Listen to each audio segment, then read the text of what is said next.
What are you up to? Texting, but I'm guessing it's a Are you girl. texting a girl at the moment? No, just texting. You don't like people being sat level with you, do they? Because they see what a filthy animal you are. I'm not a filthy animal at all. Texting my mates. Texting your mates. Sexting your mate. It's a criminal offence. Yeah. I'm I'm not going to receive a picture of you with your torso in it or one of your arms. Oh, leave that out. Have we started yet? Yes, we have. Oh. That's all in. It's alive!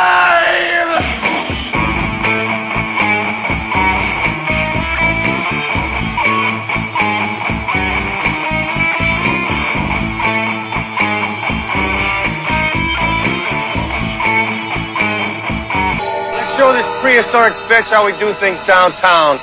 Anyway, welcome to Empire of Geek, and on the show this week we've got Florian. Hello. You've been away for a long time, haven't you? I have. But it's good to have you back. Thank you. I've brought the reason why I've not normally been here over the last few weeks with me, so you might hear a little ashling every now and then. Some little squeaks and all that. And she's got bright. Is ginger hair in your family? We're carriers. Oh, you're carriers. My wife and I are both carriers. Ginger carriers. Like, a bit You like can see that in my beard. Like The Walking Dead. But in which case, next to you is a zombie. Are you suggesting that ginger people are zombies? I am. What kind of mindless, driven by their base instincts? I hope you're not going to Ireland anytime soon. Or Scotland. Talking of base instincts, Andy, you're also on the show today. Yes, How have you been? Hello, yes. He's crossing his legs as well. Also, you said base instincts, not basic instincts. Okay. Fair enough. Too busy checking your phone out and No, getting I'm messages. not. I was just checking up on news. Is Politics, it? yeah. And we've got Lise on the show. You don't want to be on it. You're on it. You're on it. Say hello, Lise. Hello. And we were meant to have Raoul on, but he's got a massive case of the shits. So he can't make it, unfortunately. So our thoughts go out to his housemate this time. Can you imagine? How many toilets have they got? They've got two, but... Oh, good. He's took out one of them already, I think. Oh, God. Talking about bombing. Can you Lazy imagine? guarded.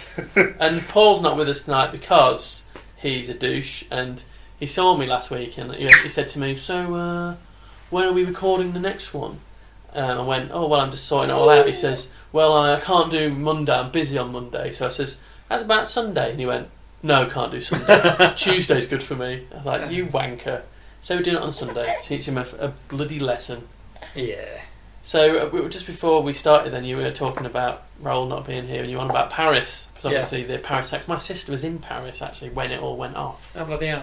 And I tried ringing her, didn't I, at least? You did, yeah. And the voice went to the answer machine on it, which is probably the scariest thing in the world. Yeah. Because you're like, bloody hell. Yeah. And she managed to contact, and she didn't even know what was going on. She was sat in some bar somewhere. Yeah. But yeah, it's a bit shocking, a bit scary, all that kind of stuff. Was she near any of it? No, she was in a different section of the city to it altogether. But as soon as they went out, though, there was all police and military and stuff. And who are you messaging, Andy? We're talking Dave. about tragedy, and you're trying to get your chuffing end away. No, I'm listening. Carry on with the story. No, just saying, it was when you have those weird kind of unexpected, unprecedented events. It's kind of it sets you thinking, doesn't it? Another unexpected, unprecedented event was you went to the cinema this week, didn't you? That's a What? normal What? event in my life. I love the cinema. What did you go to see? The Hunger Games. The final Hunger Games. Mockingjay Part 2. James. Now, didn't you go to see the Mockingjay Part 1? Yeah, I did. Who was that with? Was that with the girl? Another girl, yeah. Oh, so Andy is actually shitting himself that he splits up with if another film comes out, if they write another trilogy. This was his gag from earlier. You'd have to dump the current one. So is Mockingjay Part 2 the one in which Harry Potter dies? Is that right? Yes. Yeah, okay. Finally, he faces off. And Dumbledore against- comes out or something? Yeah, Voldemort, okay. and he shoots Dumbledore in the eye. Right, good. Give us your review of the film quickly then, Andy. Yeah, it's good. You said quickly.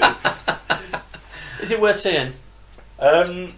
Yeah, it probably wasn't as Were good you as I getting hoped any for. action when it was going on? No, nothing like that. Like What's your tactics for being in the cinema with the lady? Because this is proven ground with you, isn't it? You often take the girls there. No, I don't. Yes, you do. Take all your girlfriends No, I there. don't. I just go to a variety of You take them to places. the White Hart, and then you take them I there. haven't been to the White Hart. Wine and dine them, and then 69.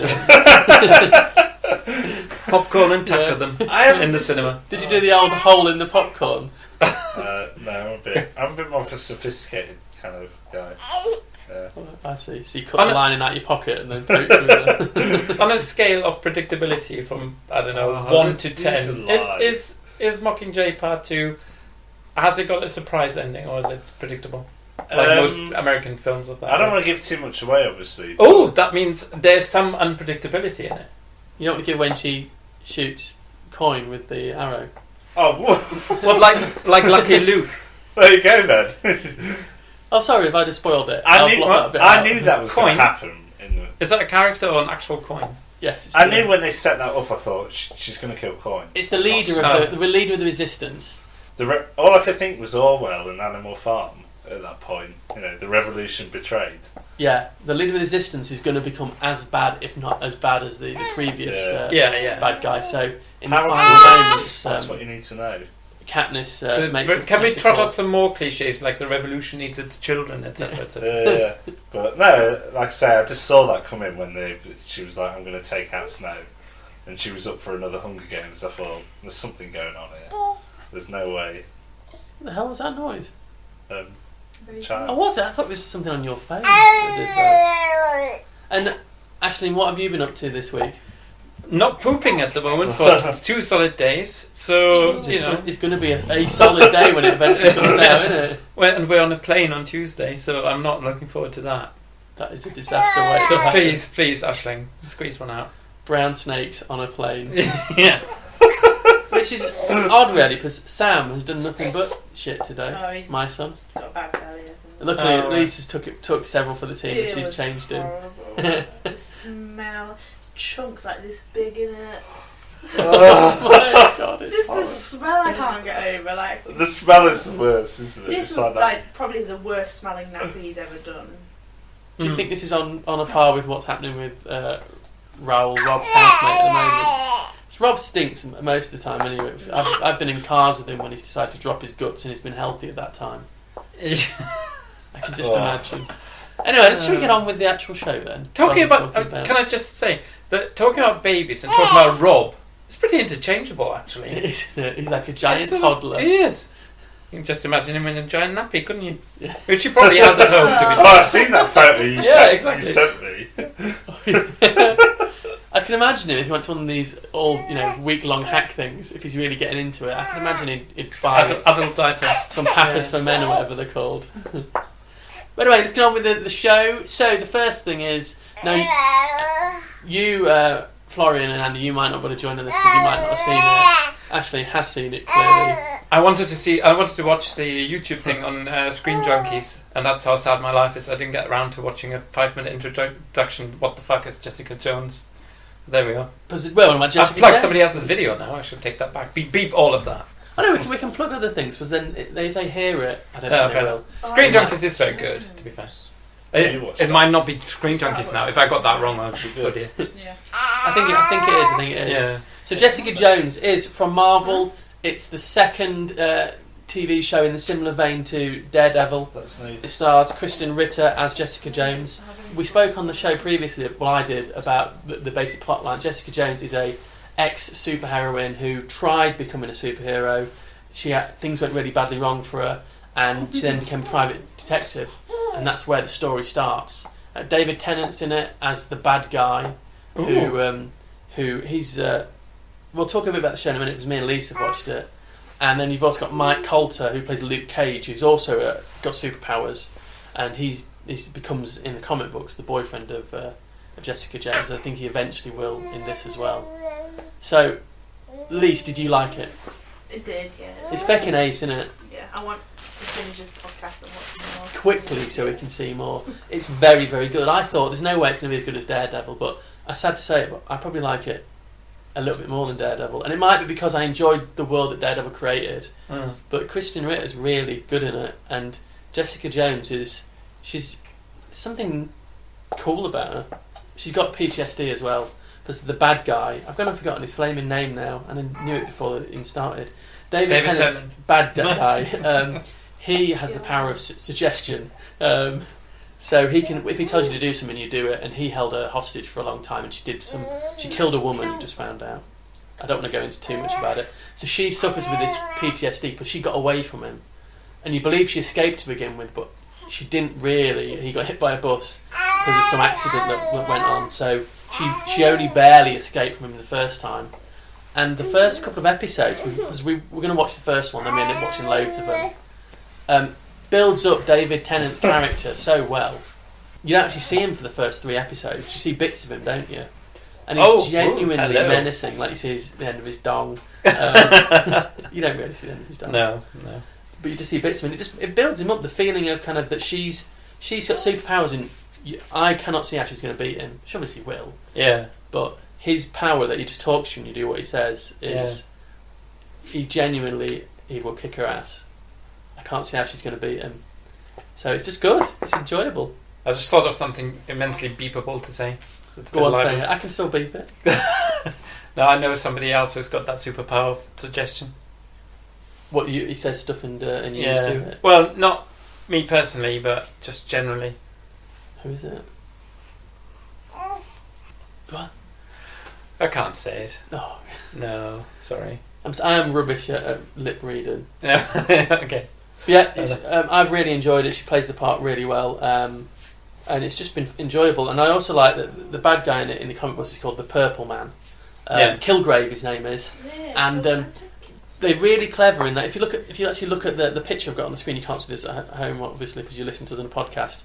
So on the purple, because he's known as the Purple Guy in the comics, every time that there's someone who comes in contact with her, which is connected to him, they put the colour purple in it. Not the film we've got Goldberg in it, and it's just nice. They do a lot of kind of hinting at him. Yeah. Because what he does is there's a bit in it where one of her mates, this radio presenter woman, calls him out live on air, and he rings up the show, and then he just sends a policeman around to kill her. Because all she says is go and kill what's her face.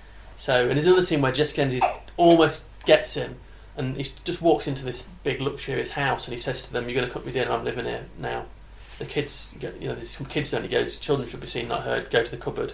I need to wee. Go in the cupboard." And they just get in the cupboard and stay there. And so when she goes to find him, everyone in the house he starts sending them to attack her just by saying, "Kill her, kill her." It's just good. It's really enjoyable. So it gets a big thumbs up. Jessica James does. Go and watch it. Watch Daredevil first. It's on Netflix, isn't it? It's all on Netflix, yeah. Damn it, I've got Amazon Prime. There you go. Yeah, so you can do some Netflix and chill with this. Do you fancy a bit of Netflix and chill? Well, I haven't got any internet, let alone any Netflix. So just solo chill. Yeah, just solo chill, yeah. That sounds wrong. Don't say that. Well, I didn't realise until earlier this week what Netflix and chill meant. You've got lady friends, Andy. Don't do solo chill.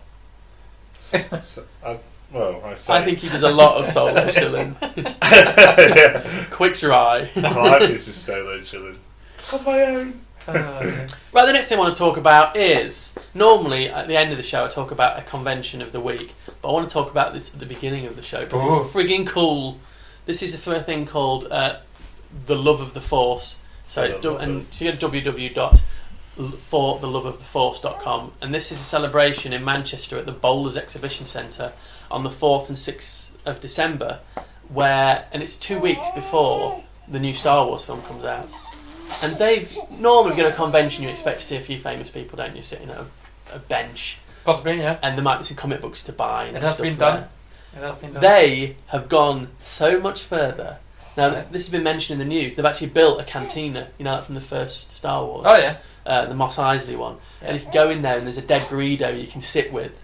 I don't mean a Mexican either. That's the Donald Trump cantina that they're building. And they're building an Ewok village.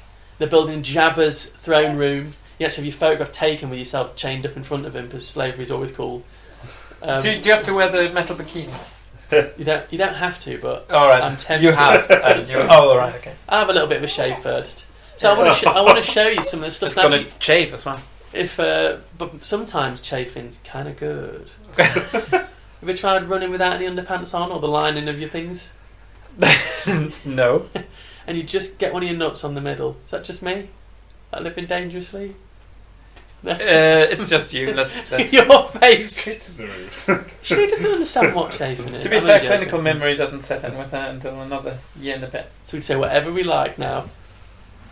No, don't worry about all that stuff. I Like, hope that's true actually about clinical memory. Anyway, go on. can it be brought back by psychologists when they're putting the thoughts that she Yeah. got fingered or whatever in there? Because Oh, that's what all they're doing. You go and see a psychologist and you ask him a question like, "Oh, I'm a bit scared of spiders," and they go, "It's because your dad touched you." No, it's suggested. It's everything's false about memories. childhood, False though, isn't it? memories. So you can't Yeah. remember. You can't remember things at this. This is the weird thing, right? When I have clear memories of Think stuff about that I it. couldn't possibly remember. So because I was told about it. And I Yeah. think that's the thing. So Yeah, well, that's you picture it in your mind eventually. Your story's enough. yeah. Well, there's things that, and I don't dismiss this after a close shave with Daesh or ISIS, but she does that as well. I remember me and my mum went to Whitby on holiday once, and there was this one place that was meant to be haunted. So we went and stood at it, and we were like, it looks almost like the floating torso of a maid. And we went, and we were like, there could be something on the glass. So we went back the next night, and it was still there. So it was obviously some kind of smear on the glass. And then this is true as well, because I don't believe in ghosts on account of where all the dinosaur fact- ghosts. And also that they don't exist. Yeah, exactly. And they don't exist. That's the problem I have. And anyway, while we were watching there was this ripped out stairway. You saw, both me and my mum saw it. We saw the shadow of someone walk up them really quickly. And I turned around and said to my mum, Mum always said to me, if you ever see a ghost, you'll run a mile. And I saw it and I was like, that is cool. Turned to tell her. And then she was sprinting up the street, just turning the corner on this alleyway where we were staying in this cottage at the time. But my sister swears that she saw that, and she didn't. Odd enough, we went back and we tried to recreate. We got my brother to walk around the side of it. We had a car come past, and we couldn't get the same thing to happen. So it must have been maybe something in the building that created a shadow that looked like. I think I've told you this before, but one of my now ex-colleagues took a photo and showed me it, and there was some sort of weird reflection thing going on. And then he eventually worked out there was the sun coming off, like at an odd angle, creating some sort of mirage on a wall and blah blah blah. But he was still halfway convinced that it was some sort of apparition or something like that. And it's like, but you just told me. So people if they want to believe the truth is out there, then I'm afraid I think they're going to believe whatever they want. Well, the brain is a wonderful kind of engine for trying to make sense of stuff, isn't it? Absolutely. And so that often means just making crap up. So I've seen some weird stuff in my time. So like That's long. Stop talking about Andy. He's right Andy Cook here. being respectful to women, treating them like equals, stuff like that. You're slandering me. Buying popcorn. So at the cinema. Yeah. I've got my own container for it, but it'll all drop out, so don't worry. I'll put my hand over that. It'll be perfectly safe. I want to show you have some. to be a monster. You are a monster. I want to show you some pictures that they've got on their website. So if you want to see this, folks at home, go to www.fortheloveoftheforce.com. If you pause the show now, you can even look at them with us for that kind of interactive experience. So this, and also I was going to say, the other thing that's going to be there is, you know how famous people get these things, I just said that, but Alan Rusko, who played Bib Fortuna, is not only going to be there, they've got one of the makeup artists from the original Star Wars, and they're going to make him up, and he's going to spend the whole day dressed as the character with full makeup on of Bib Fortuna that he was in Star Wars. Is that not cool? I find it a bit sad for him. It's like, that's the one thing he's done that he's known Forget about for. how low he's fallen Yeah. down. Think about the He fact must you be could quite be... old now. Is it people giving him bottles of vodka? He's just getting hammered during the just day, as and character. like, forget about your life. Dave Prowse is going to be there. I don't think he'll dress up as Darth Vader because he's an arsehole, apparently. Yeah, isn't he in everything? Isn't he in every He single goes to convention? everything, Yeah. but I think George Lucas absolutely hates Dave Prowse completely because of he just thinks he's a dick. I think he hasn't owned, but I think it's quite cool that he's going to be there all day in his makeup, dressed as Bib Fortuna. Oh no, absolutely. I've If he wants to do someone it, and there's selling a song, some sort of yeah. element of choice and not coercion through financial means, yeah. I'm sure Well, it's... I'm going to try and talk Lise into letting us go. I I'm want just to. looking, it's 30 fucking quid. How much? Per person. don't How you? much? After 30, I sort of lost track of the amount. Oh no, but wait, I've got more to show you. This is why it's early on in the Where's show. that? It's not just tacked on at the end. Right, this is the bar they built, the cantina, which obviously isn't as exciting as it is in the original Star Wars, but it's not full of aliens. But it will be full of aliens. Will they be playing that song? It's illegal aliens. It's going to be all like Syrians. Saturday's all sold out, so you can't go. Yeah, but there's other days. Sunday. You can't go Friday because you're at work. Is that the Moss Ice? Most actually Yeah. one, yeah. Yeah. The one Moss first- Ice. Where they're playing that? Yeah. Yeah, that's where it's going to be. Yeah. So you can go then. That's where the dead Greedo is. Let me show you more though. This is they're not showing any That's a pictures rendering. built. Yeah, but it's good. They've practically made it all now. You can go there and you can actually pay to go up into the Ewok village. So that's going to be above the little convention floor. I'm Not guessing. paid to go up. Yeah, and maybe you pay 30 quid to get in. Yeah. Don't ruin this. This is brilliant. And I've seen, if you go on the website, I've not got a picture of it, on the website, they're making a little Ewok. There's an Ewok sculpture that's going to be there as well. They're making. You said they're making a little Ewok, isn't that? Wouldn't it be defeatist if they made a big Ewok? There might have been one who had like big bones or something. No, I don't. Actually, that's a good point. Yeah, the natural variation. There should have been one big Ewok. Logray was probably the tallest of all the Ewoks. He was the medicine man. Chief Chirper wasn't too small. The king of the chief of the. Of all There the should be Ewoks. like Constable Carrot in Terry Pratchett books. You know, it's I'm like. sure there was a big one. Right. Right, so Anyway. forget about renderings. Check out this giant jabber they're making. That obviously is not finished yet. I'll show you another picture. That's how big its head's going to be. That looks like a kind of beetle behind it. Jabba's head is Not an almost big. actual beetle, but as in it's a beetle, the car. John, We just. It's John Lennon. Oh, that's terrible. He's alive. But it's going to be animatronic. It's going to move and everything. No, cool. Is that not amazing? For people who really like Star Wars, I think yes. I love Star Wars, and they've even building Bless you. Red I 5, love that. Luke Skywalker's X-wing. So that's the start of it. They're going to hang that above you, so you can actually walk and you can see a full-scale replica. Of, But at the moment, all I can see on that picture is a giant asparagus tip. And I'm saying asparagus tip because there's another obvious allusion I could make. Where's the rest of it? Is it invisible? This is when they're building it. Have they borrowed a cloaking device from the Klingons? First of For all, the rest of it. don't start mixing your sci-fi. That's going to be made. That's going to be amazing.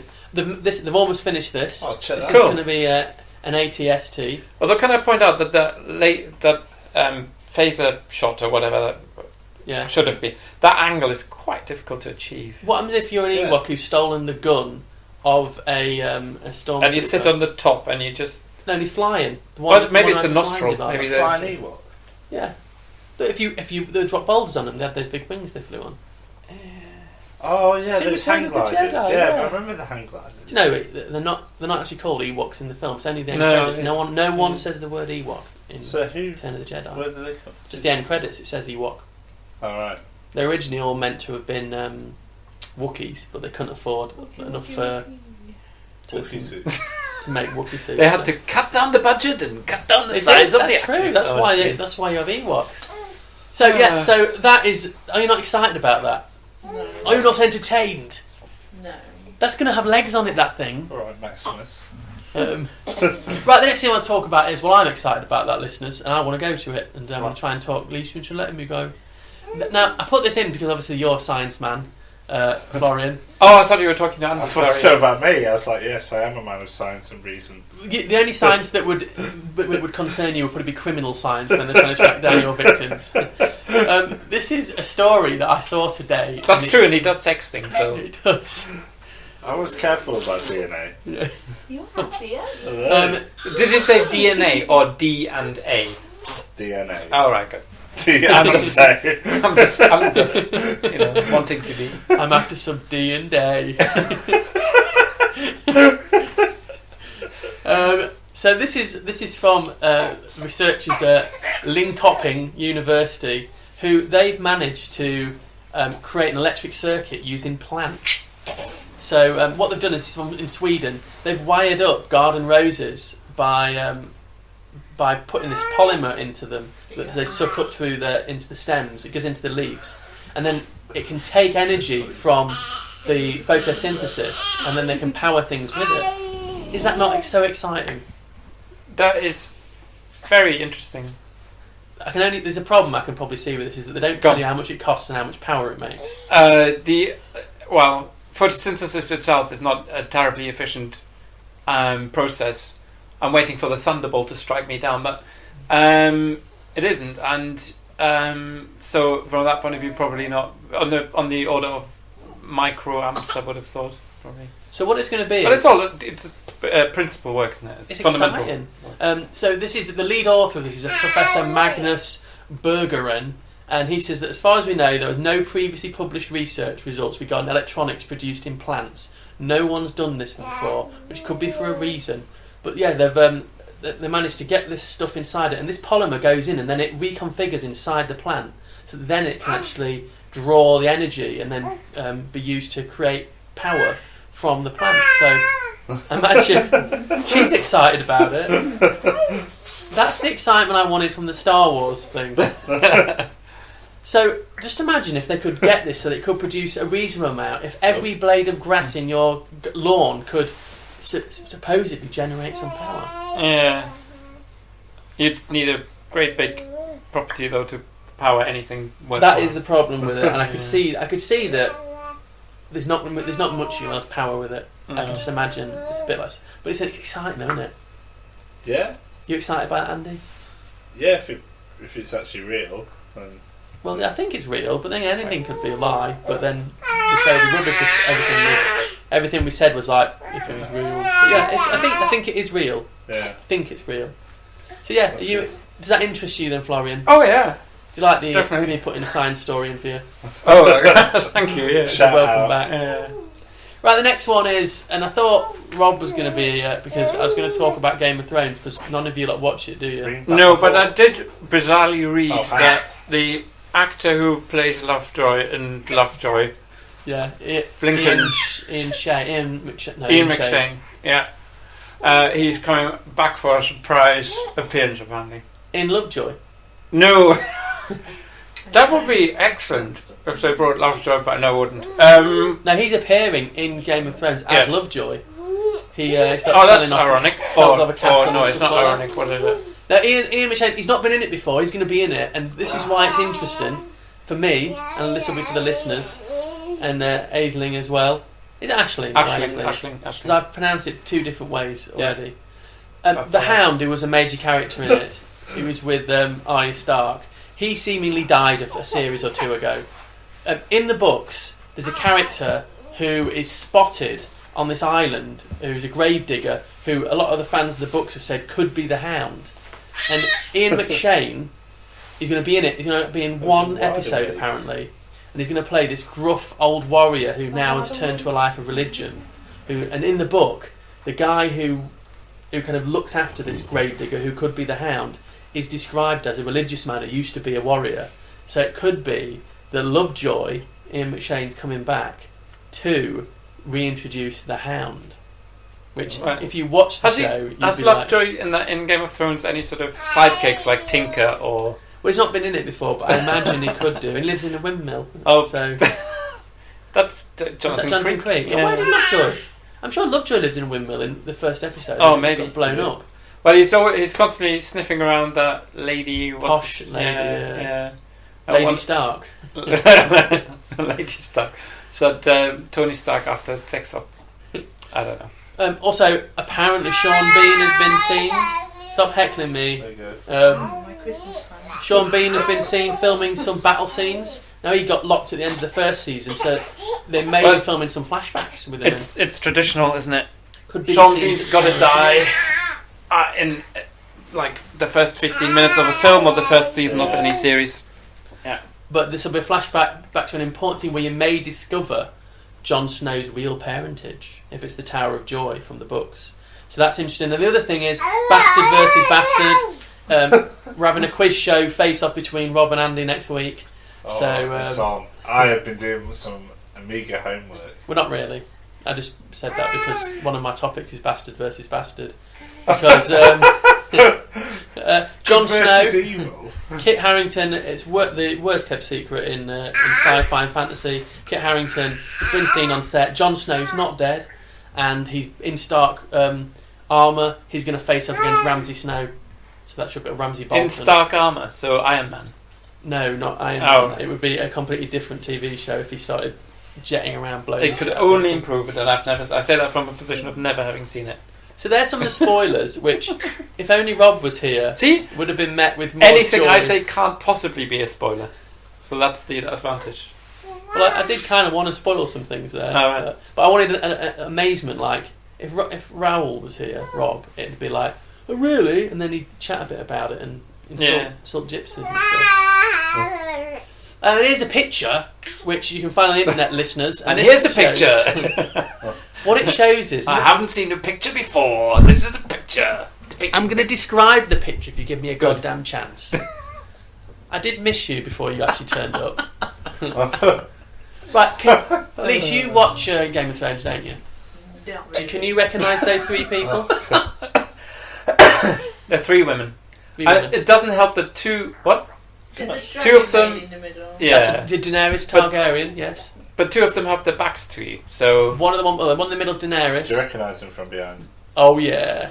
The one with it closest to us is Is that the Marjorie Tyrell, who was locked in the jails. And who's the one on the far side with the short cropped hair? Who's locked in the jail? Oh, that's the Then Judi Dench? No. that's the one who sleeps with her brother. She comes back as M in this.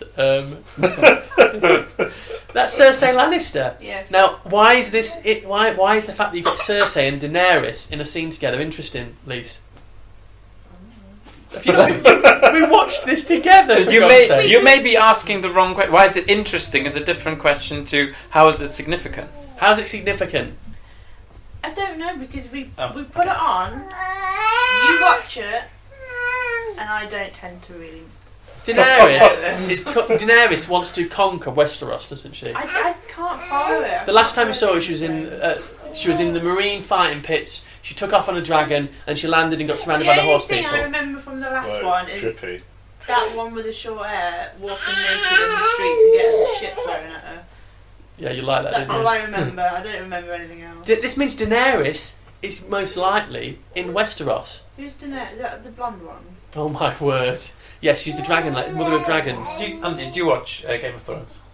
Of course no. it doesn't. Is Stephen the only bloke who doesn't watch it for the boobies?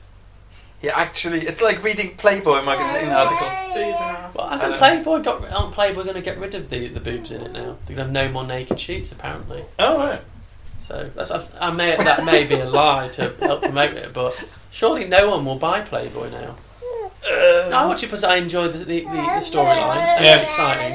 And for anyone listening at home who's followed with everyone else not following it because they don't watch it, please, is this hints that in the next season Daenerys is going to arrive in Westeros and there'll be some face-off between her and the Lannisters, which is exciting. So who's that one there with the back to us? That's Marjorie Tyrell.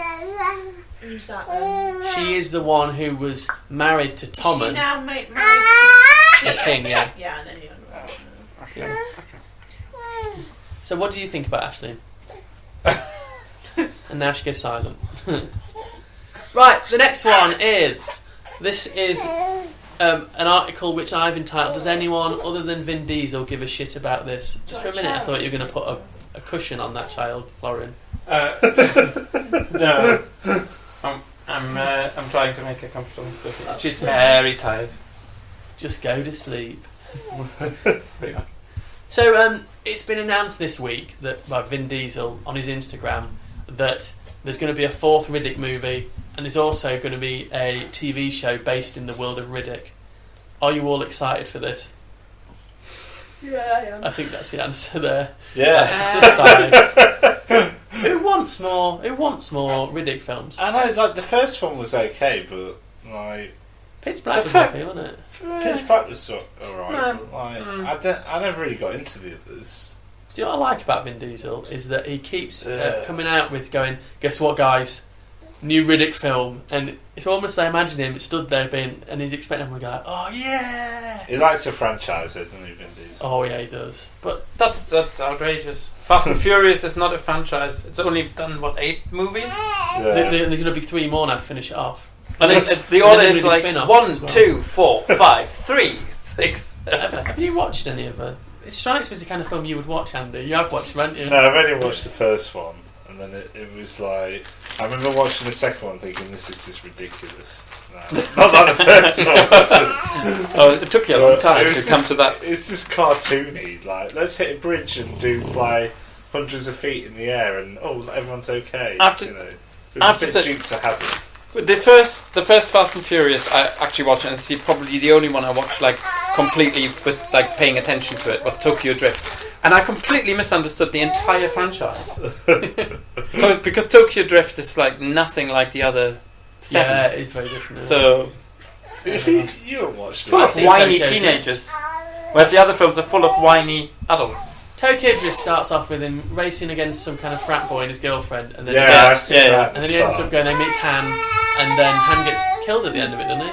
His car gets flipped over. I can't remember. Like, he like hangs out with his dad, doesn't he? Who's like U.S. forces in Japan. Yeah. You know, occupying the Japanese. Yeah.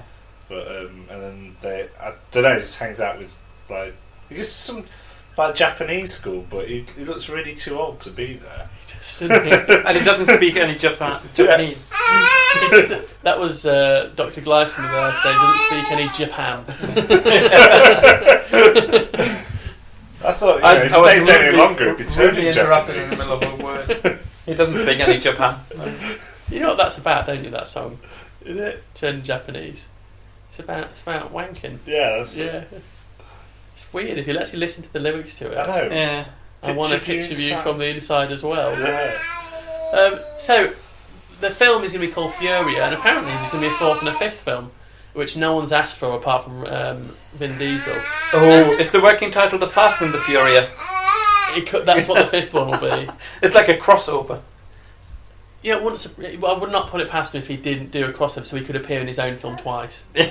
And then the TV show is going to be called Merc City because, obviously, Merc City is going to be a show about the mercenaries and bounty hunters of the Riddick universe because I left those films thinking, I wonder what everyone else is doing in these shitty franchises that no one really wants. So I honestly don't know who he thinks is going to want to watch these. Merc City is going to be produced by a new TV subsidiary that Diesel owns and his own One Race film production company.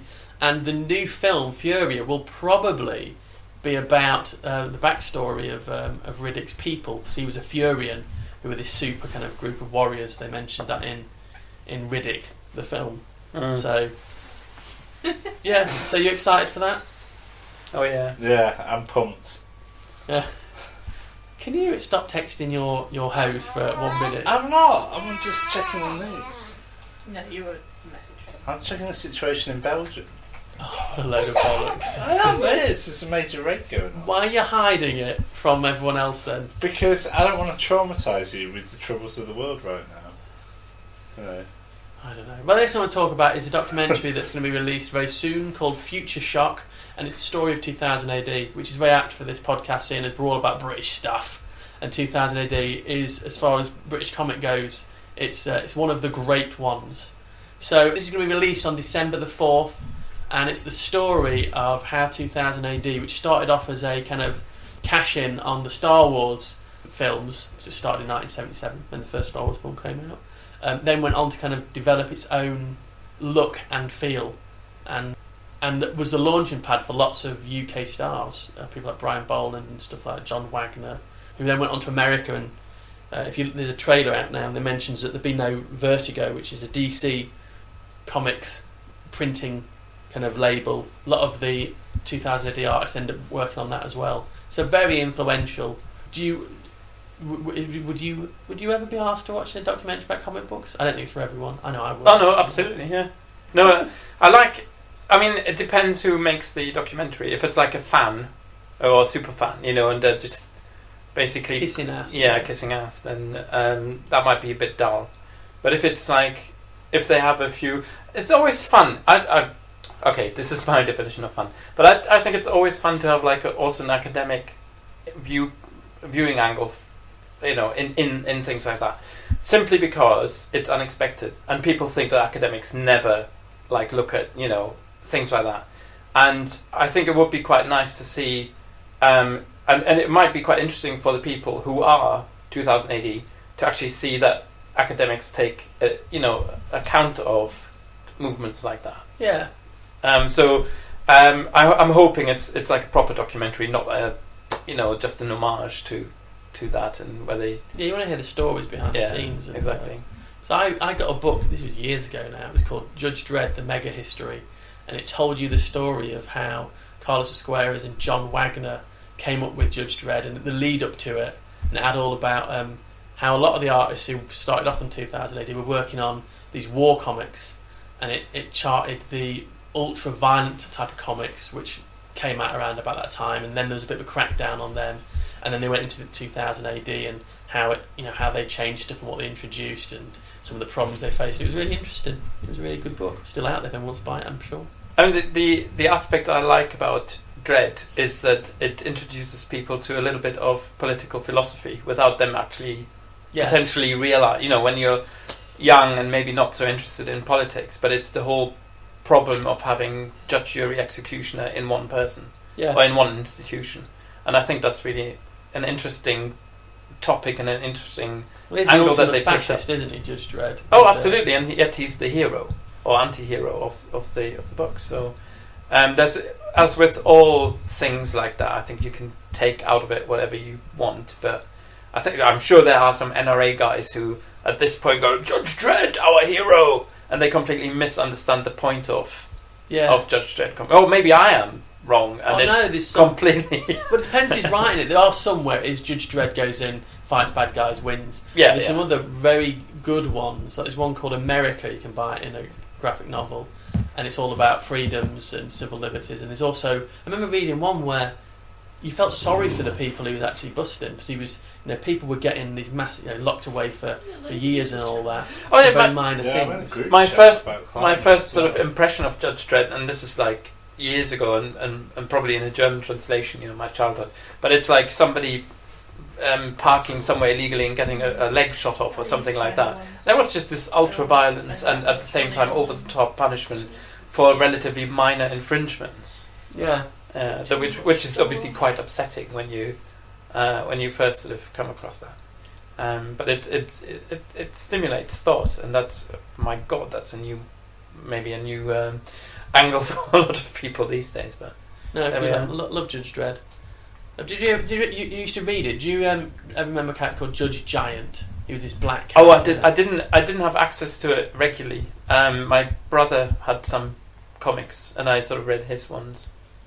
Judge Giant in it was this. He started off as a young kind of rookie judge, and became a proper judge, and very, very popular character. And they famously killed him off in the most kind of crap way. He was just stood in a doorway. He got shot in the back, and everyone was like, "Is that it?" And the way they killed him, and there was a massive backlash against how they'd offed this very popular character in such a kind of shitty banal way. Yeah. Well, it's a long-standing tradition with all sorts of franchises that they kill off relatively popular characters in a really crappy way. And Star Wars has done, Star Trek, I'm now really confusing. Star Trek has done that with Tasha Yar, and they've done it, and Deep Space Nine as well. Dax gets killed in a really rubbish way. That's good. But there we are. I was genuinely shocked when Tasha Yar got killed by that black ooze thing. Yeah, it's like just she's dead now. She's the main character. Yeah, she's dead. For me, that was she does crap up. God, she does crop up. Is that her daughter or a clone of her though? Which is Romulan. The Romulan one. Yeah, it was. And there's an alternate reality one, isn't there, where she's in that as well? I think. Broken Mirror or something like that. She's not there. Yeah. Or Through the Looking Glass. I can't. They're all relatively similarly titled in DS9 and TNG. I remember seeing that, and at the end of it, finished, and she wasn't alive again. And I remember being genuinely like the world, It's Crosby, isn't it? She did. Denise Crosby. Denise Crosby, that's it. Annette Crosby was from one foot on the grave, wasn't she? She was the wife of. She did all sorts of, and what letter is appropriate, but it must be sort of P movies or Q movies, very, very bad ones. I think she did. I'm sure she did some softcore pornography type films. I'm pretty sure. Yeah, I think so. When I don't well, know. you know the Rob would know. On a complete tangent, you know the Mega Shark films. There's like a whole slew of them now. And I saw Chris Judge and Elizabeth de Rome actually in it. And Christopher Judge is from Stargate. He's Tilk. Oh yeah. And Elizabeth de Rome is from Law and Order. She was in that as the DA. I was like, it's just when they get to middle age, they have in their like pact with the devil or whatever. You know, you have to make a Mega Shark film. Well, I think Chris Jericho, the wrestler. I think they probably enjoy it because it's like a fun franchise, isn't it? I think, yeah. Hopefully, because watching the films is not quite as fun as probably making them. Well, I know in is it Sharknado 2 or whatever, or Sharknado 3 that came out, they get massive viewing figures now, straight to being shown on that Sci-Fi Network and stuff like that. But loads of celebrities want to appear in them. I'm just waiting for Captain Kirk to turn up in Sharknado. That will be good. Well, William Shatner does that. I don't know how new it is. I only learned about it today, but it's a new TV show, him and his wife, where he decided that he's going to renovate his kitchen. So it's basically William Shatner renovating his house. But they already did Shit My Dad Says. Oh yeah, well, based on the Twitter with him in it. Some bloke used to write down the crap his dad said. And yeah. That was actually marginally funny at times. It was. I never watched that. I won't mind watching this, but I do now get a little... He has done some odd stuff, William Shatner has. Have you seen the one where they dupe an entire village into making a science fiction film? But I remember reading about it. I've got the DVD if you want to watch it. Is it funny? It is. It is disturbing because they basically at one point they tell the people that you just run around and go pee pee pee with your hand like that, and what we'll do is we'll put the blaster in it later on, and they clearly can't act, and it's sort of this weird sort of cringe comedy, you know. You just know that it's really almost quite cruel what they're doing, but then you think, well, you know, yeah. Well, William Shatner comes across as a bit more of a. The more I see of him lately, the more of a dick he comes across as. Yeah, particularly towards George Takei. He just seems to want to be horrible to him. Well, George Takei has, I think, successfully cornered the niche of the uncle of the internet. Basically, he's everybody's uncle on the internet, and with that success and with what's behind that, I don't know whether William Shatner will, you know, lets his ego. I think he needs to stop being a dick to him. This is how sad I am. The other day, I went online and I watched all of the George Takei cutscenes from What is it? Is it Red Alert? One of the Red Alert games where he plays the leader of this Japanese fleet that turns up as they change the time stream. So this floating Japanese fortress turns up in the Pacific, and the Russians and the Americans have to join forces. Tim Curry plays the Russian. Oh yeah. But yeah, it's that's how sad I am watching them. They're good. But I completely lost what I was on about. Yeah, so this documentary, December the 4th, futureshock2000ad.com. If you're interested in the history of one of the most famous British comic books, go and watch that. And now I want to talk about Potter Smut.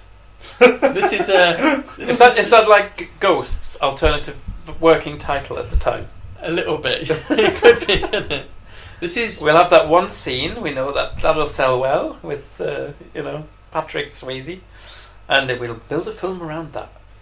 This is even better than the idea of Ghost. Can I just say, if you take all of the ideas in the universe, Ghost is not in the top 100. Right? It might be in the bottom 100 of all of the ideas in the universe. I remember. I paid money to see that film. I watched it on a DVD. I think it was or a film that was borrowed from a friend. My dad was doing some work somewhere, and I think they had Ghost, and we borrowed it. Do you know what? I quite liked it, particularly the end bit. Whenever the bad guys get killed, you get that, and all the shadows start growing. Yeah, it's a bit mushy and shit like that, but Whoopi Goldberg's good at anything. Diamond in it, so yeah, it was good. And you know this thing in Manchester, I want to go to that, and Lisa said it's £30. Yeah. What am I willing to do to get to go to that? And this story, this Potter Smut, this follows on from that. Is there anywhere you really want to go? Really want to go? Me? Yes. Right. Disneyland or something. Home at the end of this recording. Or what would you do to get home? You know, if I Go- said just unlikely, what Climb are in you the willing back to car. give What are you willing to give? to go home? Nothing. I lived there. Well, I don't what- understand. What about the new Harry? There's, I think it's in America that it must be somewhere like at Disney or somewhere like that, or MGM. They have built this Harry Potter world. Yeah. How much would you willingly give to go there? £10. Because a young lady has gone onto Craigslist and she posted a bunch of photos of her with not many clothes on. This has been censored, and she's offering to basically. Is that a sorting hat you put over her nipple? I didn't put it over a nipple, but yes, it is a sorting hat over a nipple. She went on Craigslist and she really wants to go to the Harry Potter world of magic and wizardry, and so she put. Is she aware that you can buy tickets for money? Yeah, she doesn't have much money, so She doesn't have many clothes either. This is her post on Craigslist. She put, "I want to start off by saying I'm not a slut. I just know what guys want, and I know I have a nice body. So here is what I am looking for. I need a partner to take me to Harry Potter theme park. I will act as if you're my boyfriend for however long we decide to go. This could turn into something real after the trip is over, but we will see. You will need to pay for everything that is talked about above. I will pay you in sexual favours in the morning and at night. We can share a bed, but I do not like kissing or snuggling. Holding hands at the park is fine. Just respect me and I will respect you. I am all about respect. Check the pictures below and text me to see a face pic. Talk to you soon."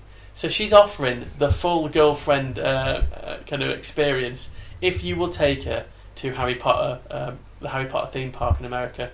Yeah. Would you be willing to go that far? I agree. With sexual favours in Yeah, the that's morning and kind of night. a bit. That's just hoeing, isn't it? Yeah, it's a bit of a hoe. No, she's not a slut. She says that at the beginning. You pay for everything, and in return, I will blow you off. Well, I think she'll do more than just that, at least. Yeah, so. But it's part of it. Respect me and I will respect you. No kissing or snuggling. That's total prostitute like language, isn't it? Is it? Is it? Is it really? Andy, we bow to your superior knowledge. No, at only this because point. I saw Pretty Woman when I was a kid. And, Oh, That's I clearly see. what prostitution is like, yeah. yeah, Yes. yeah. Good get out there. Well done. No, that's He loves the hose. Well, I'm always in my garden hoeing. Yeah. Where did you find those? This was on the internet. I didn't On see the Craigslist. original advert, but Craigslist isn't really... Is that a British thing? It's not... I think It's Craigslist. It's more... It's It's, an definitely thing, American. It's American. Yeah. It's what people go on to get murdered. Does the food look a bit weird? Well, it's got a sorting hat on it. No. It's probably a rendering. Does it look a bit?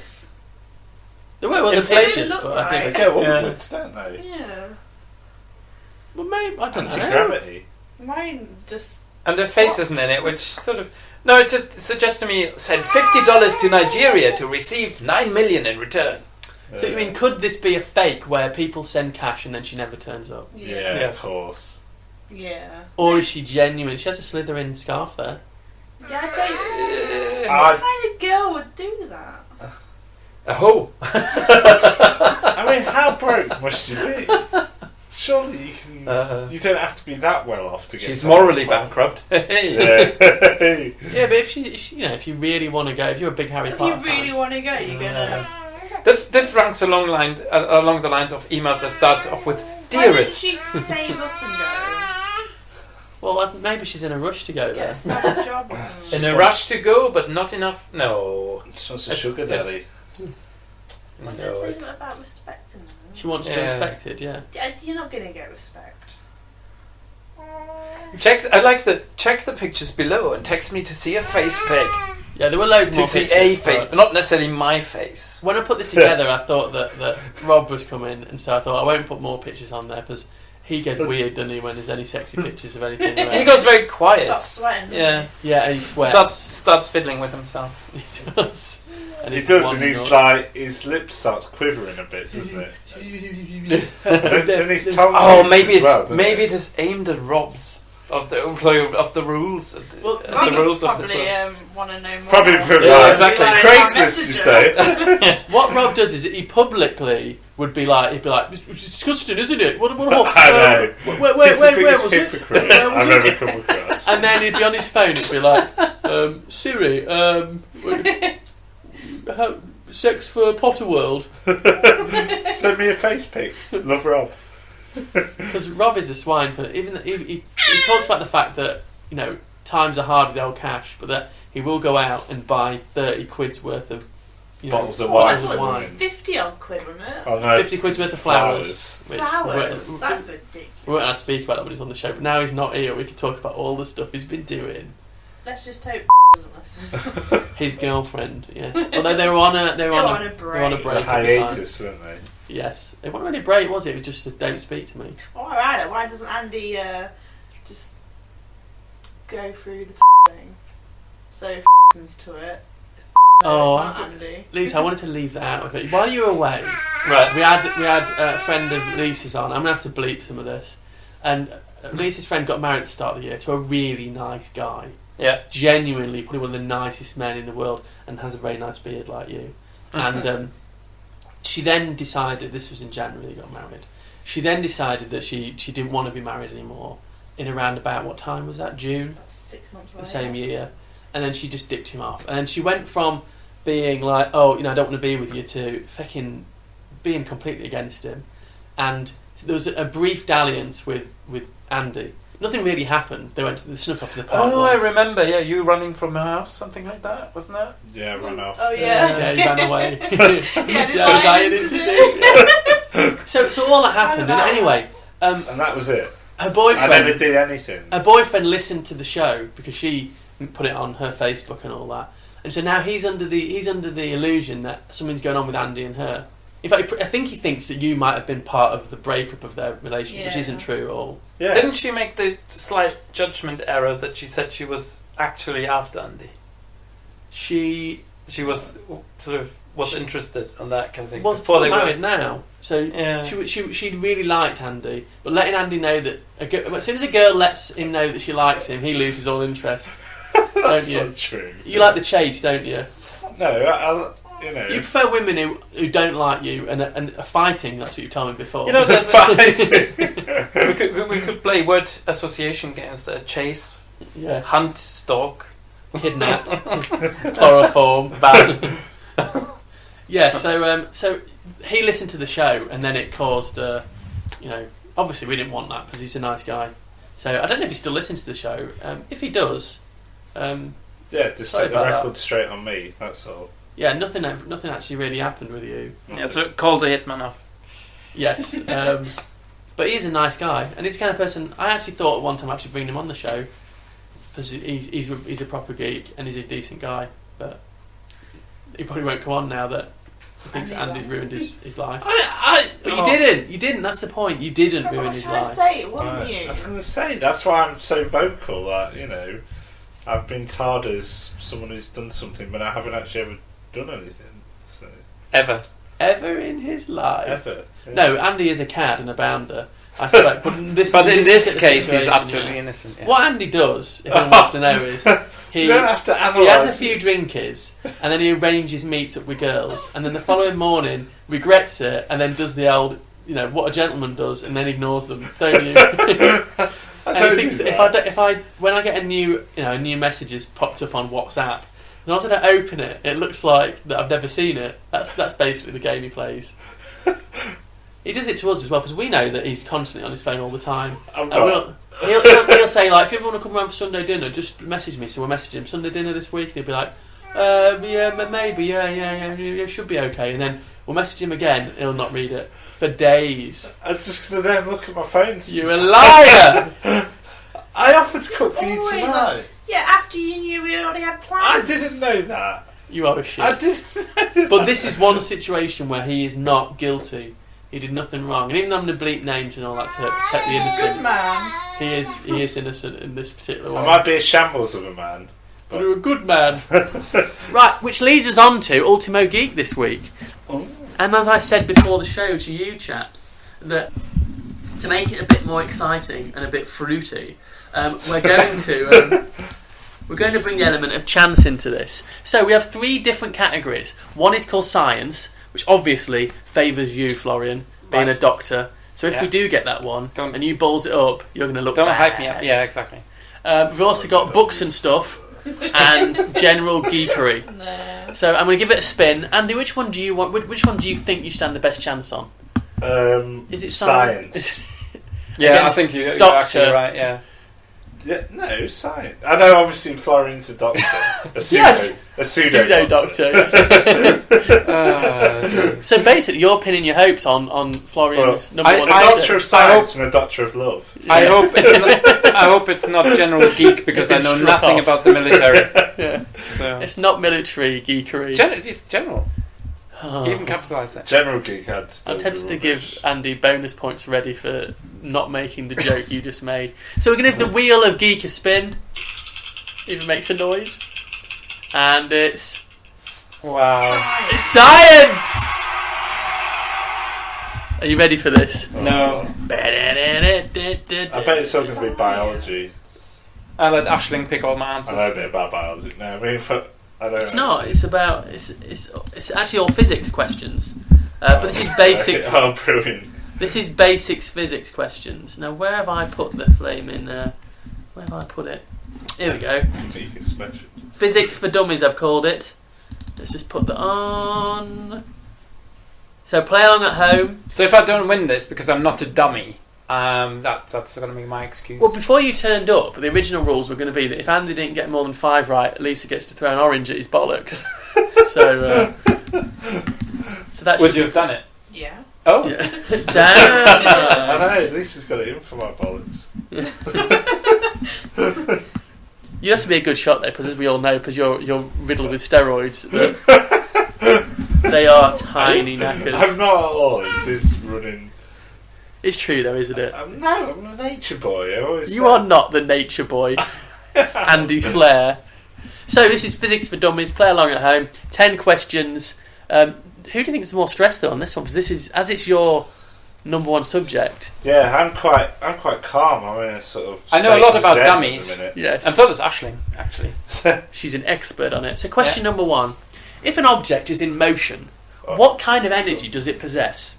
Is it 1, potential energy, 2, caloric energy, 3, metabolic energy, or 4, kinetic energy? So that's potential energy, caloric energy, metabolic energy, or kinetic energy. So do you want to give me your answer, Andy? So you're going with... Which one are you going? Are you going with 3? No, I'm going with 5. Oh no! No! Oh, you meant to win when you can't even count! The spirit of rule is alive. No, because it can't be potential, it can't be calorific, and it can't be metabolic. So I just. Is that because the doctor just held up the answer in front of you? No, honestly, I meant 4. I really did. It's I know I'm doing it wrong, right, but I really did actually mean 4. Yeah, that's fine. You are both correct. It's kinetic energy. Oh, sorry. I know. I'm not doing it wrong. What is the force? Question 2. You remember, Andy, you've got to be able to count if you're going to give me a number. So, what is the force that holds back a sliding object? Is it gravity? 2, deceleration? 3, friction. The power of fiction. In which case, Raoul would never move, the big liar. Or 4, momentum. So, what is the force that holds back a sliding object? Is it gravity, deceleration, friction, or momentum? I've got your answer. And you've both gone for 3, friction. You are both correct. Oh, look at you, keeping up with the doc. I know. Who needs all them book smarts? Right, what is the applied force needed to move an object? Is it 1, acceleration, 2, gravity, 3, work, or 4, momentum? I'll be honest, I got this one wrong when I tried this one. I actually got this one wrong when I tried this. I'm not sure on this one. You've got to give it. I've got to push you for an answer. So, is it 1, acceleration, 2, gravity, 3, work, or 4, momentum? You're going for acceleration. You're going for work. It's work. Work is the actual answer. Work is force times distance, but none of them are really Ian Duncan forces. Smith. Sorry. Knows his work, doesn't he? Yeah. Oh, well, I didn't write this. I nicked this off somewhere. Oh dear. So yeah, Okay. the answer is work. I didn't get that one right. I thought it can only be accelerate and increase force. So what would be your given answer for a bonus point? Any force can move an object as long as it's bigger than friction to overcome any friction. You still got it right though. Yeah, well, yeah.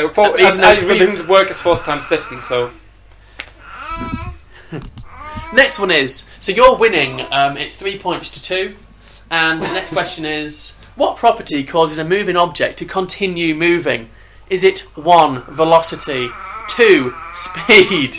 I keep thinking that we're in the film Ghost and that a bad guy's been killed. 3, impetus, not impotency, and 4, inertia. So, what property causes a moving object to continue moving? Velocity, speed, impetus, or inertia? I've got your answer, Dr. G. You need to play a blinder if you're going to come back and take this one. So, velocity, speed, impotency, or inertia? Cause I continue moving. I have no idea. You've gone for the velocity. I got this one right because I just thought about, because I pretend to be a space captain all the time, and if you ever pretend to drive, you know when you're sitting in the toilet and you pretend you're in a spaceship, I always use inertia to help me. When there's an enemy spaceship, which could be someone in another cubicle, I turn off the engines and use my inertia to manoeuvre. I'm not gonna. I can see why the answer would, out of those 4, it would be the least wrong. Is it inertia. wrong? You're ruining the quiz. Well, okay. If you ignore Isaac Newton, it's the next best answer. So, what does Isaac Newton know about physics? No. So inertia is the right answer then? Is that what you're saying? Wrong answer. Yes. You bastard. Right, 1 calorie is equal to the energy needed to increase 1 gram of water by 1 degree. Is this absolute zero, Kelvin, Celsius, or Fahrenheit? Let me just read that question again because it made more sense when I wrote it. What does that even mean? 1 calorie is equal to the energy needed to increase 1 gram of water. Oh, by which of these degrees? Is it Fahrenheit, well, absolute zero, Celsius, Kelvin, Celsius, Fahrenheit? I can't believe I'm reading it and I'm ballsing it up.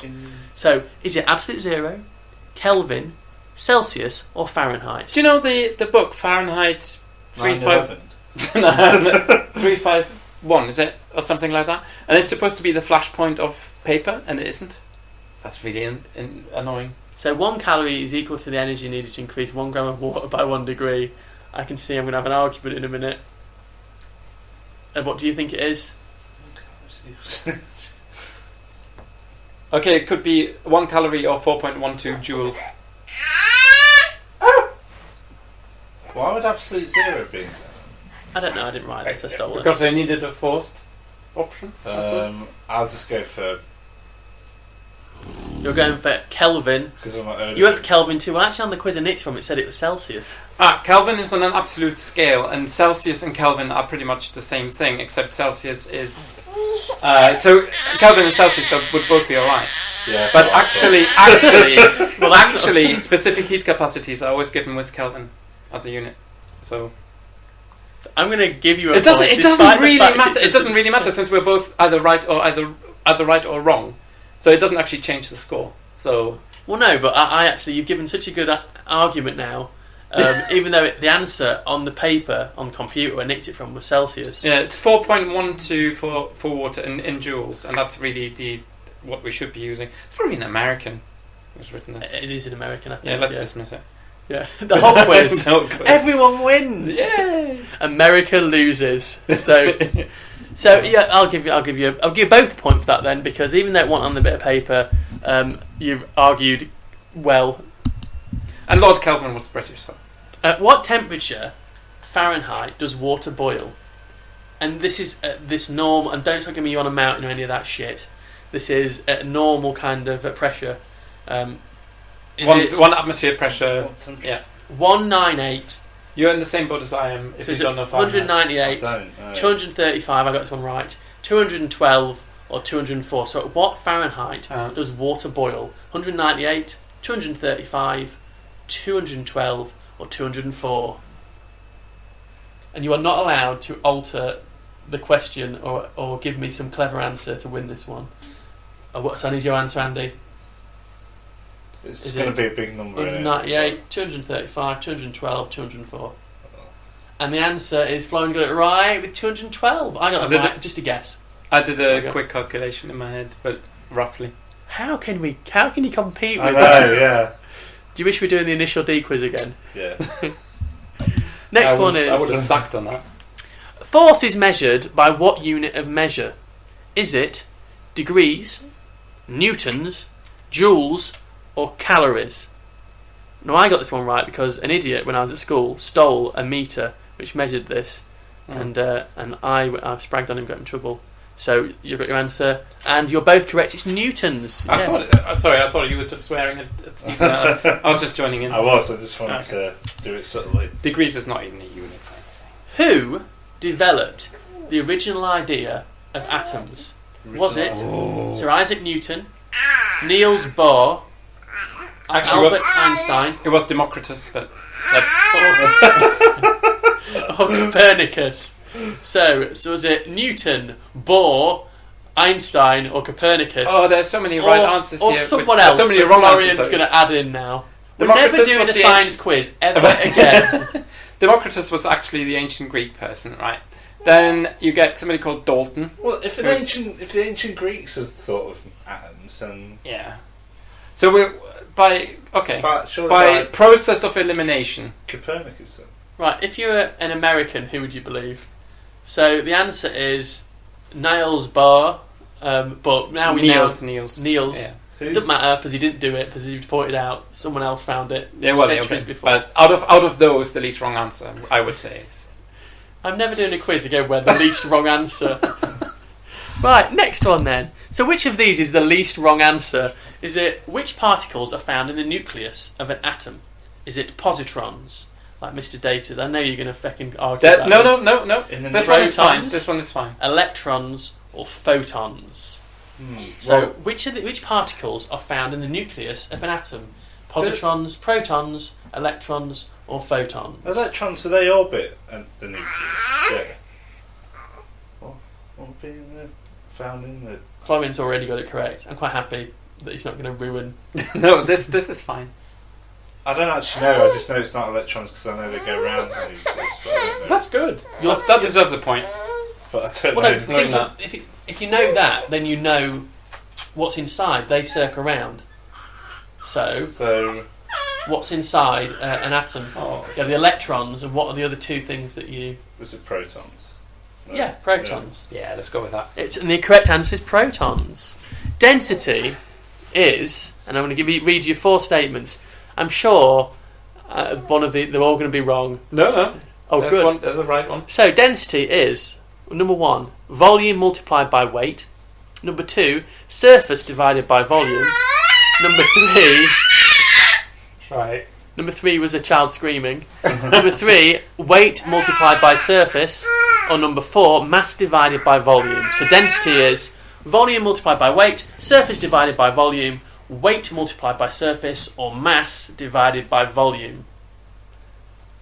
So what do you reckon? And you've gone from 3... No, 4! Sorry, mass. No. I keep doing that tonight. You've got my sympathy. And you are correct, it is mass divided by volume. Yeah. And that is Why do I keep Ultimo doing Geek, that? and the winner is... How can you not work I that don't know. They're like... I can't work my fingers now. The winner is that's Dr. G yeah. this week. Resounding success. Not Close only call, did he close call. not only did he get all We the are questions pulling our right, points anyway to beat Rob. So you pointed out that 3 of the questions were wrong. well, the right answer no, was the, wrong. the questions were wrong. The answers were not entirely correct. It makes my daughter cry. Bad science quiz. Bad science quiz. So yeah, so you win that one. So at the moment, that means Andy's still in the lead.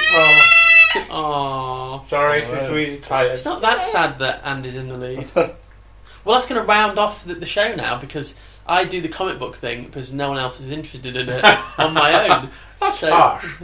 But it's true. Yeah, true, but harsh still. Well, I like. I it, like but- comic books. I just know very little about them. Well, you know what? Next time you're I here, appreciate them at face value. I'll let you review it with me, but no one else. Well, Rob does, but Rob's overly harsh sometimes. Yes, yeah. But that's the thing, isn't it? When you don't do it yourself, you have no idea how hard it is to actually do. Yeah, You I'm can never easily be going to critical. diss another comic. I might say, I'll point out what's good, and I might say what they could improve on, but Rob will wholesale slaughter stuff. Yeah. So I have to be so careful with when I'm doing stuff. But then again, if ever you've listened to the show and your comic's been on and Raoul has given it a glowing report, you know he's being honest with it. That's so, also true. Right, so that brings us to the end of the show. So what I'll do is I will cleverly slot in the comic book bit now. Do you want us to do some cutaways? Like, I agree with that. Yeah, that's correct. Can I just have you saying that was a great comic? That was a great comic. So what I'll do is I'll say. So we're going to go now to do the comic review, comic of the week review. That was a great comic. Thanks. No. That was a great comic book. That was a great review. Oh shit! Yeah, you did get it right. We'll do that again. Right. So that was the review of the week, comic book review of the week. That was a great comic book. Thanks. I thought so too. I hope.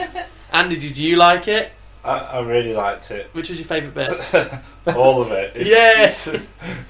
Well, actually, the one we're going to do is... I thought the art was excellent. We're going to do porcelain, but I want to fully read it through. I thought the pottery was excellent. I like the drawings. Well, actually, the drawings are amazing, as I'm sure I'll say when I do this in the future, and then I've just put it in. I thought the paper was really absorbent. Oh, it's very good. Porcelain is. I've been holding off doing this because I wanted to get quite it what I read. was going for, but It's not toilet paper. Yeah, that was a Blackadder mangle, to quote. Thoroughly absorbent. Anyway, this week's comic of the week is a book called Porcelain, which I managed to pick up when I went to, I think it was the Kendall, it's in Kendall, the Lakes Comic Convention, and I managed to meet the creators of it as well, and I was drawn to it straight away. Porcelain is a gothic fairy tale, and the front cover of it is very striking, very well drawn, and it's by two guys, Benjamin Reed and Chris Wildgoose. Now, Benjamin Reed is the author of it, and Chris Wildgoose is the illustrator. And the first thing about this is that it really, really polished look to it. If you want to have a look at the work yourself, they've got a website you can go to, and you can find that at www.improperbooks, that's all one word, improperbooks.com. And then you can see the stuff there that you can buy. But this is absolutely cracking. The story, I'll tell you about the story first before we talk about the lovely visuals. It's the story of a street urchin called Child, who is at the very beginning part of what seems like a street gang run by an older girl called Belle.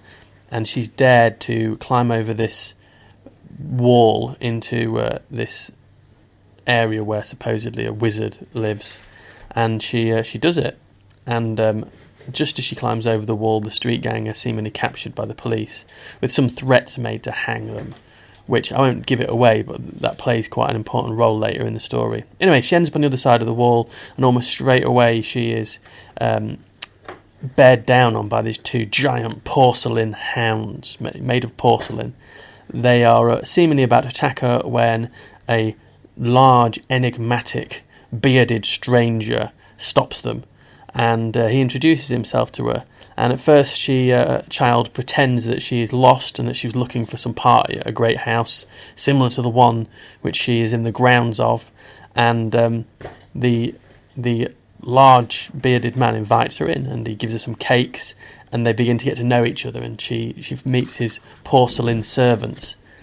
As the story progresses on, it's clear that he realises that she's just a street child, but she makes him laugh, and he invites her to live with him and call him uncle. And she agrees to this, saying to him that, if my dad's promised to come back for me, but if he does, I'll stay with you till then. And so this relationship is formed between the old man and the young girl, Child. And she comes to call him uncle. Now, as the story continues, he introduces her to aspects of his life, such as how he makes money, how does he come to live, because his house is huge and fantastic, and he has all these porcelain servants, these kind of automatons that walk around and serve him and do everything he wants. And so he takes her to his workshop, this huge building with a big metal door inside. And he's already shown her all the other parts of the grounds and everywhere that he owns. But he says to her, I cannot show you what's behind that metal door. And you find out a bit later on that when he makes these porcelain automatons, these men, that part of it involves inscribing blue runes on them that give them the energy to actually move and come to life. And he mentions that there's, as well as this blue glaze that he puts on them, there's a red glaze, which is seemingly the final part of making them come to life. And that's what goes on behind the mysterious metal door. And he says to her, he says, look, you can go anywhere in the house, but you cannot look behind the metal door. It's too dangerous. It's too risky. So she promises that she will never try and look behind it. Anyway, I don't want to go into any more of the story because you can read it yourself. As you can imagine, the young child is very intrigued by this door, and it plays a significant part in the plot and finding out what's kind of going on. Story influenced by fairy tales, in particular Bluebeard, if you know that story. I actually asked the creators of it when I met them in Kendal, and they agreed that was one of the stories that kind of helped build Porcelain, the story behind it. Now let's look at the artwork inside it. It's absolutely brilliant, really well drawn. This is stylized, but just brilliant. It's everything about it is top notch. It is a quality graphic novel, well worth taking a look at and buying and adding to your collection. One of the nicest graphic novels that I think I've looked at in quite a while, and it's not a surprise that it's been nominated for tons and tons of different awards. Excellent stuff. Chris Wildgoose, the guy who created the actual look of it, the design, he very, very talented chap. And at the back of the Porcelain, I don't know if this is in every version of it, I should think it is, they actually give you like a behind the scenes look at the making of it. Everything from the ideas to the working method they went through, the scripting and the artwork from both Chris and Ben, the writer of it. So it gives you a really kind of fascinating insight into how they went about creating this comic book. And the fact that it's so good, just adds to the interest in it. So cannot give this a big enough kind of push. It's excellent. It's well worth buying. And as well as the cracking artwork and cracking story, you've got this brilliant little bit at the back which shows you how they came to make it. It's something that I'd like to see probably in a few more kind of graphic novels, getting to find out a little bit behind why the artistic team chose particular styles and looks and ideas. It's good. It's fascinating. So that is the comic of the week. Do yourself a favour, go and check it out. That's Porcelain, Gothic Fairy Tale by Benjamin Reed, Chris Wildgoose, and you can find out more about that at www.improperbooks.com. And there's a sequel to it as well, look at the back, called Porcelain Bone China, which I won't tell you anything about because you want to read the first one before you find out about that. I'll definitely be looking for that second book though, because the first one is brilliant. And that's it. So that was Empire Geek for this week. What are you up to this week then? Flying out to Bologna, even. Bologna. Bologna. You're going to go and look at the Leaning Tower of Pisa that's not in. Yeah. No, I'll meet some Bolognese people. That just it's fun saying that. Everything is Bolognese. I love Bologna. It's good. Is Bologna from Bologna? I don't think so. No. It's probably American. I do remember when we did go there. I remember that in midday there was always be cars parked with lots of men having sex with newspapers on the windows with people. What? I think it was Bologna where we went to, and there was loads of people. In the midday, you'd walk by lay-bys, and there'd be old cars there with newspapers over the window because a lot of the people would go and have sex there. Because a lot of people live with a mum, apparently, a lot of men in that area, so they have to sneak away to have car sex. That sounds so wrong. Sex with their cars. But if the I know that the Italians love their motor vehicles, but that's. No, I'm sure it is. I'm sure that most men under 40. You will never look at that gear stick in the same way again. I'm going to make up some statistics now. 70% of Italian men under 40 live with their mothers still. So they have to go off for a little bit of afternoon delight in their cars. Mm. There is a real figure, which I don't know, but it's similar to that, I'm going to say. It's an unofficial figure. It's an unofficial figure, yeah. So, yeah. When you lived at home, did you ever sneak away to make the beast with the double backs in your car, Andy? No.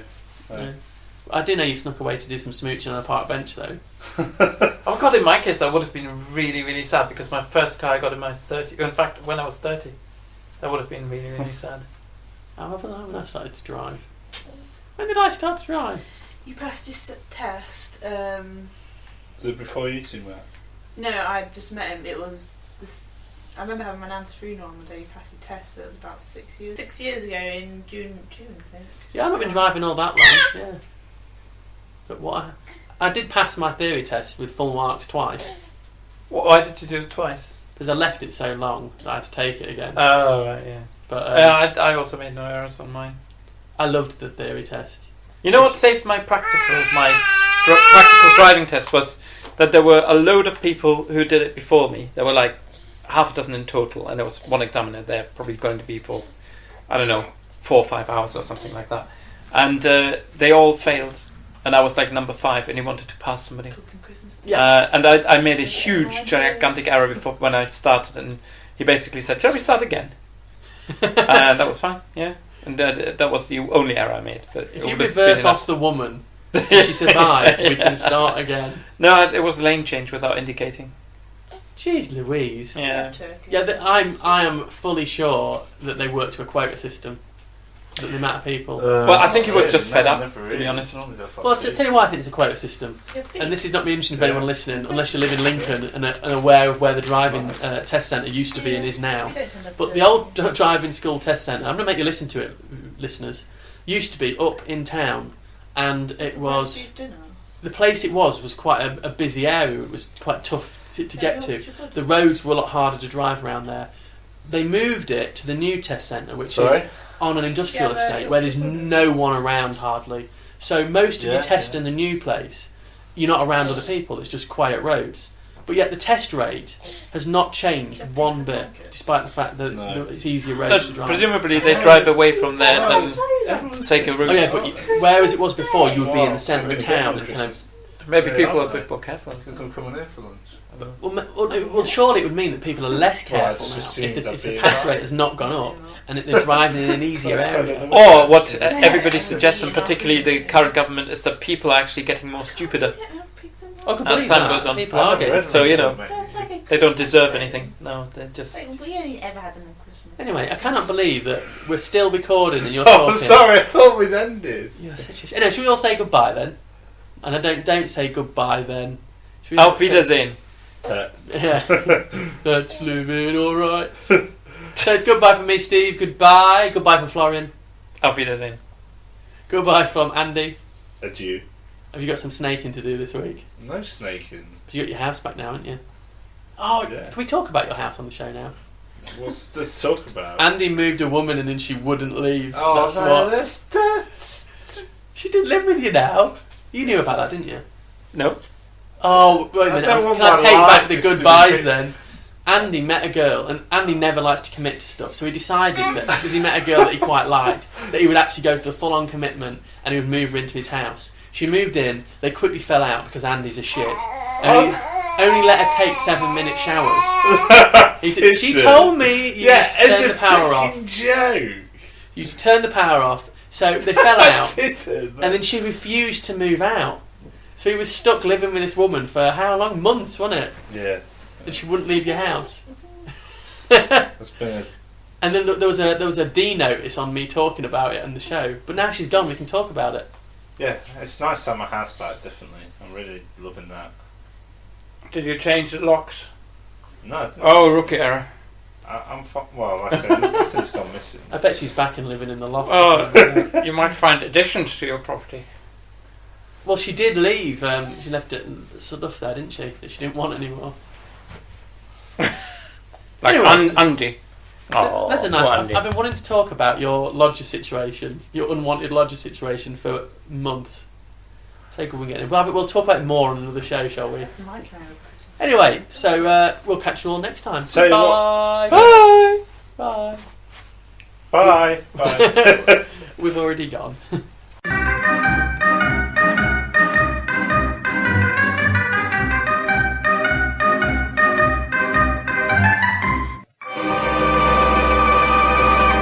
That was ghastly.